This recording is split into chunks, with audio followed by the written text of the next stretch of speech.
গতকাল সরকার থেকে ঘোষিত হয়েছে তেলের দাম বৃদ্ধি করা হয়েছে। তেলের দাম যদি বৃদ্ধি করা হয় আর আমাদের কাছে পর্যাপ্ত মজুদ যদি তেল থাকে, তাহলে কেন এই দীর্ঘ লাইন এখনো? কেন আমাদের এখনো এত ভোগান্তি?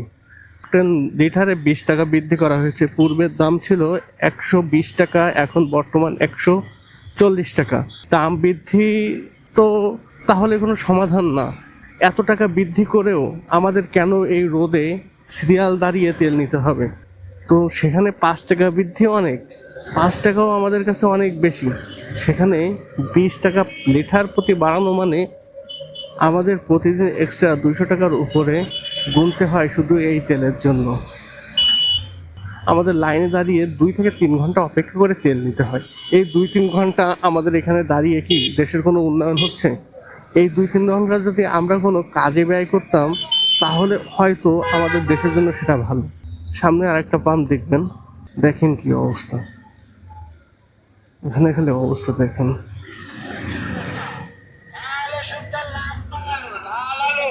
বৈশাখ মাসে তাপমাত্রা প্রায় 37 থেকে 38 ডিগ্রি সেলসিয়াস থাকে। এই দীর্ঘ তাপমাত্রার ভিতরেও আমাদের একটু তেলের জন্য লাইনে দাঁড়াতে হয়।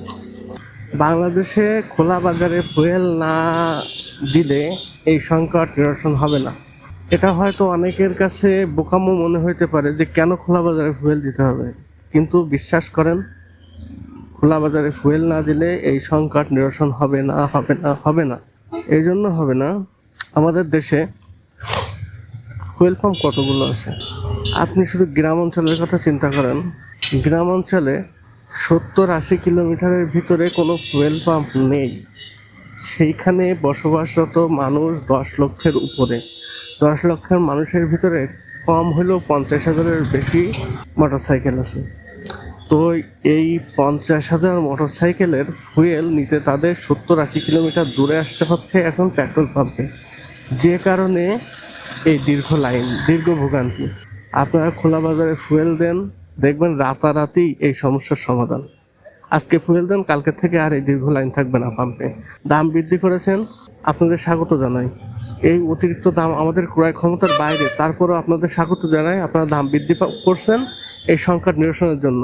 তো যেহেতু দাম বৃদ্ধি করেছেন, তাই খোলা বাজারে অবশ্যই আপনারা ফুয়েল সাপ্লাই দেন, কারণ সবার পক্ষে পাম্পে এসে ফুয়েল নেওয়া সম্ভব না।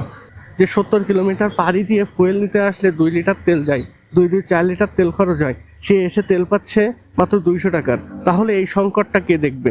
যদি ভিডিওটা ভালো লাগে অবশ্যই ভিডিওটা শেয়ার দিবেন, যদি কারো কোনো উপকারে আসে।